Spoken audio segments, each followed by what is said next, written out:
لا اقسم بیوم القیامہ، تمہارے خیالات غلط ہیں، میں قیامت کی قسم کھاتا ہوں۔ تو فرمایا فلا اقسم بمواقع النجوم، وقع یقع کے کیا معنی ہے؟ اور یہ سورت کون سی؟ واقعہ، اذا وقعت الواقعہ، وقع گر جانا، پڑ جانا، یہ ستاروں کے ڈوبنے کی جگہ ہے۔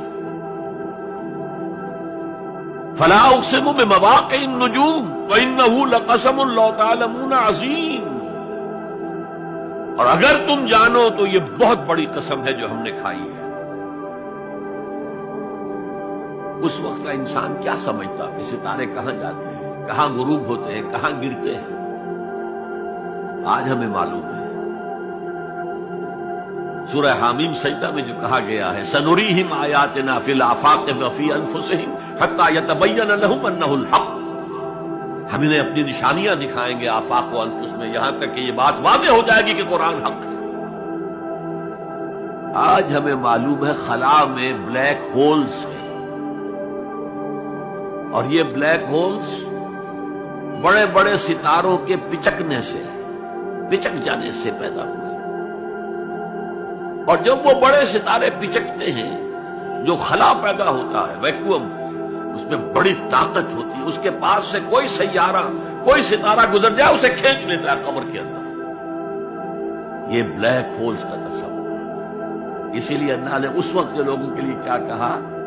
فلا اقسم بمواقع النجوم وانه لقسم لو تعلمون عظیم، انه لقرآن کریم، یہ بہت باعزت قرآن ہے، فی کتاب مکنون، ایک چھپی ہوئی کتاب میں ہے، لا یمسہ الا المطہرون، اسے چھو ہی نہیں سکتے مگر انتہائی پاک ہستیاں۔ اس کی کیا معنی ہے؟ پہلی بات تو ہمیں معلوم ہو گئی، مراد فرشتے ہیں، بے ایدی سفرۃ کرام بررہ، اسی کی شرح ہو رہی ہے۔ اسی سے ایک فقہی مسئلہ نکالا گیا کہ بغیر وضو کے ہاتھ نہ لگاؤ، لیکن اس کا اصل مفہوم کیا ہے وہ سمجھیے۔ قرآن کی روح تک کوئی نہیں پہنچ سکتا جب تک کہ تزکیہ نفس نہ ہو گیا۔ اگر حب مال، حب دنیا، حب جاہ، حب شہرت، اگر یہ تمام محبت دل سے نکل نہ جائے تو قرآن کی روح تک آپ کی اپروچ نہیں ہوگی۔ مولانا روم نے کہا ہے، اگرچہ ذرا میں سمجھتا ہوں کہ انہوں نے بہت سخت الفاظ استعمال کیے ہیں، ماز قرآن مغزہا برداشتے استخاں پیش سگا انداختے، ہم نے قرآن سے اس کا مغز لے لیا ہے، جو ایسنس سے وہ کھینچ لیا ہے، ہڈی کا گودا جو ہے وہ ہم نے نکال لیا، ہڈیاں ہم نے پھینک دی ہیں کتوں کے سامنے جو لڑ رہے ہیں۔ علم کلام کا مسئلہ ہے صفات حق سے جدا یا عین ذات، قرآن مخلوق ہے یا نہیں ہے، غیر مخلوق، اور بڑے بڑے ہو رہے ہیں اس کے اوپر، یہ کتے لڑ رہے ہیں ان ہڈیوں کے اوپر۔ ہم نے اس میں سے اصل شے نکال لی، وہ کیا ہے؟ اللہ کی محبت، اللہ کی معرفت، یہ ہے اصل شے۔ ماذ قرآن مغزہ برداشتے استخاں پیش سگا انداختے۔ تو جب تک انسان کا باطن پاک نہ ہو جائے وہ قرآن کے چھلکوں سے کھیلتا رہے گا، چاہے وہ کہنے کو مفسر ہو، قرآن کے باطن تک کبھی نہیں پہنچے گا۔ فی کتاب مکنون لا یمسہ الا المطہرون تنزیل من رب العالمین، یہ تھوڑا تھوڑا کر کے اتارا گیا ہے رب العالمین کی طرف سے۔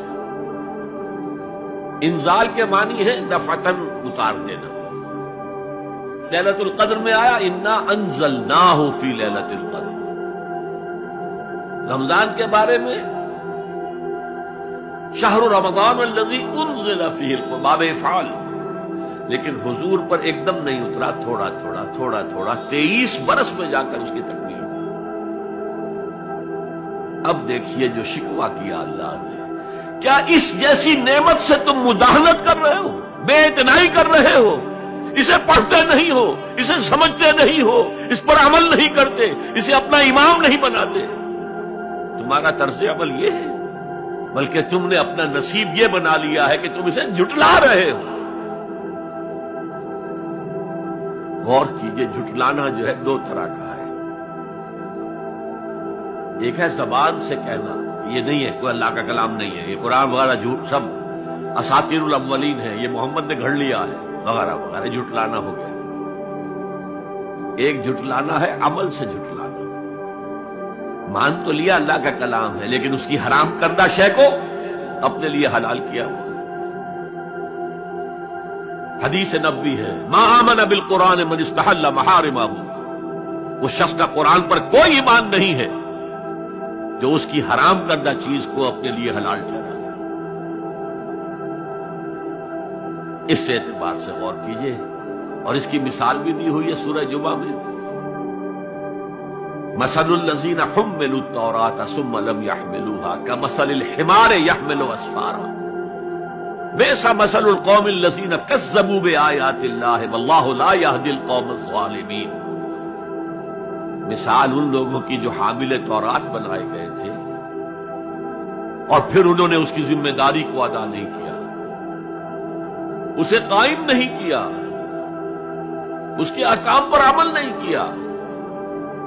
جیسے فرمایا ہے سورہ اعراف میں، قل یا اہل الکتاب، کہہ دیجئے اے نبی صلی اللہ علیہ وسلم، اے کتاب والو، لستم علی شیء حتی تقیموا التوراۃ والانجیل وما انزل الیکم من ربکم، تمہاری کوئی حیثیت ہماری نگاہ میں نہیں ہے، تمہارا منہ نہیں ہے کہ ہم سے دعا کرو جب تک کہ تم تورات اور انجیل کو اور جو کچھ نازل کیا گیا تمہاری طرف اسے قائم نہیں کرو۔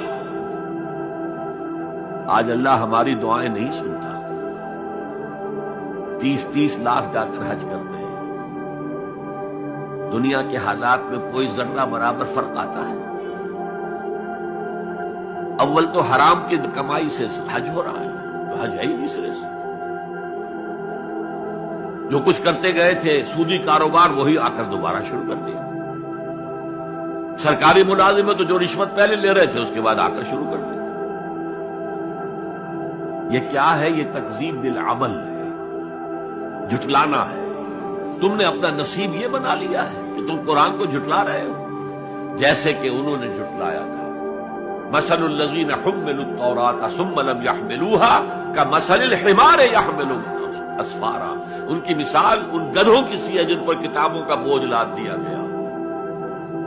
مکالمات فلاطوں، کشڑی باندھ کر گدھے کے اوپر رکھ دیجئے تو کیا وہ واقعی منطقی اور فلسفی بن جائے گا؟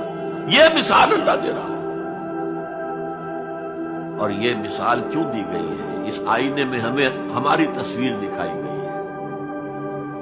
تم اگر قرآن کا حق ادا نہیں کر رہے تو تمہاری مثال وہی ہے جو یہود کی تھی۔ بئس مثل القوم الذین کذبوا بآیات اللہ، بری مثال ہے اس قوم کی جس نے اللہ کی آیات کو جھٹلایا۔ تو زبان سے تو یہودیوں نے کبھی نہیں جھٹلایا تورات کو، عمل سے جھٹلایا ہے۔ یہ وہ 5 مقامات ہیں جن میں اللہ تعالی نے خود اپنے کلام کی شرح بیان کی ہے، تعریف کی ہے، اس کی عظمت کو بیان کیا۔ اب میں آپ کے سامنے ایک حدیث رکھنا چاہتا ہوں، حضور نے کیا فرمایا۔ ایک حدیث سنا چکا ہوں آپ کو، عن عثمان بن عفان رضی اللہ تعالی عنہ قال قال رسول اللہ صلی اللہ علیہ وسلم خیرکم من تعلم القرآن وعلمہ، تم میں سے بہترین لوگ وہ ہیں جو قرآن سیکھیں اور سکھائیں۔ یہ حدیث بڑی عجیب ہے، یہ ترمذی میں بھی ہے اور دارمی میں ہے، اور اس کے راوی حضرت علی ہے رضی اللہ تعالی عنہ۔ عن علی رضی اللہ عنہ قال، حضرت علی فرماتے ہیں انی سمعت رسول اللہ صلی اللہ علیہ وسلم یقول، میں نے سنا اللہ کے رسول صلی اللہ علیہ وسلم کو یہ کہتے ہوئے، انہا ستکون فتنۃ، ان قریب ایک بہت بڑا فتنہ رونما ہوگا،